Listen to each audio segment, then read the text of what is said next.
ನಿಮ್ಗೆ ಹೇಳ್ತಾ ಇದ್ನಲ್ಲ ನಾನು ಮೊಬೈಲ್ ಕ್ಯಾಂಟೀನ್ ಅಂತ ಹೇಳಿ, ಆ ಮೊಬೈಲ್ ಕ್ಯಾಂಟೀನ್ ಇರೋದು ಇದೆ. ಸೊ ಅದಕ್ಕೆ ಕೊನಾರ್ಕ್ ಅಂತ ಹೆಸರಿಟ್ಟಿದ್ದಾರೆ. ಅಷ್ಟೇ ಅಲ್ಲ, ಮೊಬೈಲ್ ಫುಡ್ ವೆಂಡಿಂಗ್ ಕಾರ್ಟ್ ಅಂತ ಕರೀತಾರೆ. ಸೊ ಅದರಲ್ಲಿ ಎಲ್ಲ ಫೆಸಿಲಿಟಿ ಕೂಡ ಇದೆ. ನೀವು ನೋಡ್ಬೋದು, ಸೈಕಲ್ ಪೆಡಲ್ ಮಾಡ್ತಾನೆ ಹೋಗ್ಬೋದು, ಸೈಕಲಿಗೆ ಅದನ್ನು ಅಳವಡಿಸಿದ್ದಾರೆ. ನೀವು ನೋಡ್ಬೋದು ಎಲ್ಲ ರೀತಿ ಫೆಸಿಲಿಟಿ ಇದೆ. ಸೈಕಲನ್ನು ತುಳ್ಕೊಂಡು ಹೋಗ್ಬೋದು. ಮುಂಚೆ ಏನು ರಸ್ತೆ ಬದಿ ವ್ಯಾಪಾರಿಗಳಿದ್ರು, ಅವರು ತಳ್ಕೊಂಡು ಹೋಗ್ಬೇಕಾಗಿತ್ತು ವಾಹನವನ್ನು, ಆದರೆ ಇಲ್ಲಿ ತುಳ್ಕೊಂಡು ಹೋಗ್ಬೋದು. ಹೌದು, ಸೈಕಲ್ ಮೂಲಕನೇ ಹೋಗ್ಬೋದು. ಇದರಲ್ಲಿ ಸಂಪೂರ್ಣವಾಗಿ ಎಲ್ಲ ಫೆಸಿಲಿಟಿನೂ ಇದೆ. ನೀವು ನೋಡ್ಬೋದು, ಇಲ್ಲಿ ನೀರು ಕುಡಿಯೋ ಕೂಡ ವ್ಯವಸ್ಥೆಯನ್ನು ಇಲ್ಲಿ ಇಟ್ಕೊಂಡಿದ್ದಾರೆ. ನೀರು ಕುಡಿಬೋದು, ಗ್ಲಾಸನ್ನು ಕೂಡ ಇಲ್ಲಿ ಇಟ್ಕೊಳ್ಬೋದು.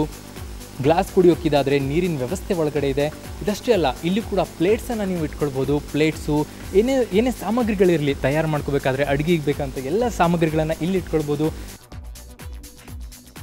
ಅಷ್ಟೇ ಅಲ್ಲ, ಸಿಲಿಂಡರ್ ಕೂಡ ಇಲ್ಲಿ ಇಟ್ಕೊಳ್ಳುವಂಥ ವ್ಯವಸ್ಥೆಯನ್ನು ಮಾಡಿದ್ದಾರೆ. ಸಿಲಿಂಡರ್ ಪರ್ಟಿಕ್ಯುಲರ್ ಆಗಿ ಸಿಲಿಂಡರಿಗೋಸ್ಕರನೇ ಇದು ವ್ಯವಸ್ಥೆ ಮಾಡಿರೋದು. ಇದು ಸಿಲಿಂಡರ್ ವ್ಯವಸ್ಥೆ ಆದರೆ ಇಲ್ಲಿ ಮೇಲ್ಗಡೆ ಗ್ಯಾಸಿಗೋಸ್ಕರ ಇಟ್ಟಿರೋದು. ಇಲ್ಲಿ ಯಾವುದೇ ರೀತಿ ಕುಕ್ಕನ್ನು ಮಾಡ್ಕೊಳ್ಬೋದು, ಏನೇ ಮಾಡ್ಬೋದು. ಬಿಸಿ ಬಿಸಿಯಾದಂಥ ಅಡುಗೆಯನ್ನು ಕ್ಷಣ ಮಾತ್ರದಲ್ಲೇ ಕೊಡ್ಬೋದು. ಕೈ ತೊಳ್ಕೊಂಡು ಹ್ಯಾಂಡ್ ವಾಶ್ ಕೂಡ ಇದರಲ್ಲೇ ಇದೆ, ಹ್ಯಾಂಡ್ ವಾಶನ್ನು ಮಾಡ್ಕೊಳ್ಬೋದು. ಅಷ್ಟೇ ಅಲ್ಲ, ನೀರಿನ ಟ್ಯಾಪ್ ಕೂಡ ಇದರಲ್ಲಿದೆ. ಆದರೆ ಇದು ರಿಸರ್ಚ್ಗೋಸ್ಕರ ಮಾಡಿರೋದ್ರಿಂದ ಇದನ್ನು ಅದಕ್ಕೆ ಅಳವಡಿಸ್ಬೇಕಾಗತ್ತೆ. ಇದ್ರ ಬಗ್ಗೆ ಇನ್ನಷ್ಟು ಹೆಚ್ಚಿನ ಮಾಹಿತಿಯನ್ನು ಪಡ್ಕೊಳ್ಳೋಣ. ಶಿವಕುಮಾರ್ ಅವರು ಇದ್ದಾರೆ ನಮ್ಮ ಜೊತೆಗೆ. ಶಿವಕುಮಾರ್ ಅವ್ರು ಕೇಳ್ಕೊಳ್ಳೋಣ.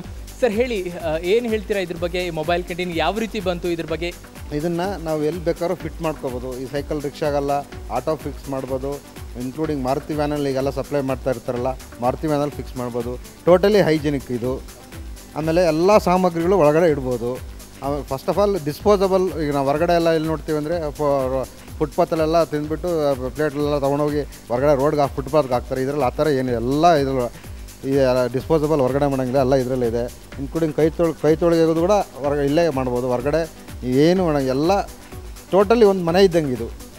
ಸೊ ಇದು ಕಾನ್ಸೆಪ್ಟ್ ಹೇಗೆ ಬಂತು ಸರ್? ಇದ್ರ ಬಗ್ಗೆ ಏನು ಹೇಳ್ತೀರಿ ಸರ್? ಇದು ಕಾನ್ಸೆಪ್ಟು ನಮ್ಮ ಪ್ರೊಫೆಸರ್ ಗುರುಮೂರ್ತಿಗಳು ಅವರು ಏರ್ಪೋರ್ಟಿಂದ ಬರ್ತಾ ಇರುವಾಗ ಭಾಳ ಜನ ಟ್ಯಾಕ್ಸಿ ಡ್ರೈವರ್ಗಳು, ರಿಕ್ಷಾ ಡ್ರೈವರ್ಗಳು ರಸ್ತೆ ಬದೀಲಿ ನಿಂತ್ಕೊಂಡು ಊಟ ಮಾಡ್ತಿದ್ರು, ಇಲ್ಲ ತಿಂಡಿ ತಿಂತಾಯಿದ್ರು. ಅದನ್ನು ನೋಡ್ಬಿಟ್ಟು ಅವ್ರಿಗೆ ಅಲ್ಲಿ ಅಕ್ಕಪಕ್ಕ ಗಲೀಜು ಆಗಿರೋ ಗಲೀಜನ್ನೆಲ್ಲ ನೋಡಿ ಅವರ ಸ್ಟೂಡೆಂಟ್ಸ್ನ ಕರೆದು ಅವರು ಈ ಥರ ಇದಕ್ಕೇನಾದರೂ ಒಂದು ಮಾಡಬೇಕು, ನಮ್ಮ ಬೆಂಗಳೂರು ಸುಂದರನ ಉಡಿಸ್ಬೇಕು ಅಂದ್ಬಿಟ್ಟು ಈ ಕಾನ್ಸೆಪ್ಟನ್ನ ಅವರು ಡೆವಲಪ್ ಮಾಡಿದ್ರು. ಅವ್ರ ಬ್ರೈನ್ ಚೈಲ್ಡ್ ಇದು. ಇನ್ನೂ ಏನಾದರೂ ಡೆವಲಪ್ಮೆಂಟ್ ಮಾಡುವಂಥ ಏನಾದರೂ ಪ್ಲ್ಯಾನ್ ಇದೆಯಾ ಸರ್? ಇದನ್ನೇ ಯಾವ ರೀತಿ?